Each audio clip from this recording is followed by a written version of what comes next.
পেয়ারা পাকার সিজনে পুরোটাই ঢাকা শহরে কাটিয়ে আসছি, তাই আমাদের গাছের পেয়ারা খেতে পারিনি। তাই কি হয়েছে, আমাদের গাছ তো 12 মাসই সব সময় পেয়ারা ধরে। একদিক থেকে হচ্ছে পেয়ারা পেকে পড়ছে, আরেক দিক থেকে ফুল ধরছে, আরেক দিকে ছোট ছোট পেয়ারা আছে। এই যে দেখতেই পাচ্ছেন আমাদের গাছের পেয়ারাগুলো, এই যে এখন একটু ছোট ছিল, মানে বাড়তি হয়েছে, তারপরও আজকে পেয়ারা দেওয়া হচ্ছে। আচার তৈরি করব, খেয়েছেন আপনারা পেয়ারার আচার? না খেলে এই যে আমার রেসিপি ফলো করে আপনারা সহজে বানিয়ে ফেলবেন পেয়ারার আচার, খেতেও অনেক বেশি মজা। এই গাছটির বয়স কিন্তু অনেক অনেক পুরনো। আমার ভাই লাগাইছে, অনেক পরিমাণে পেয়ারাই হয় এই গাছে। পেয়ারার আচারে আমি এখানে দিব হচ্ছে চালতা পেয়ারা সুন্দরভাবে ধুয়ে নিয়েছিলাম।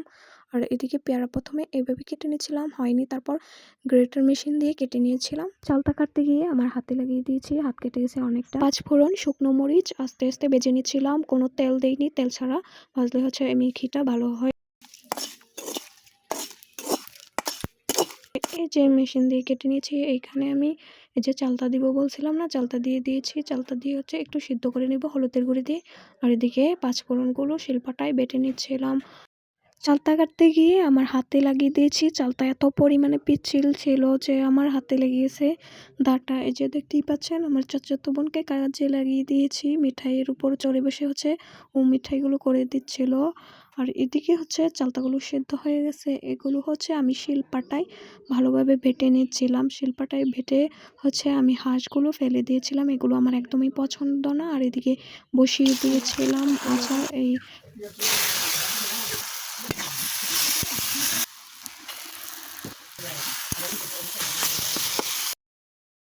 মিঠাই দিই।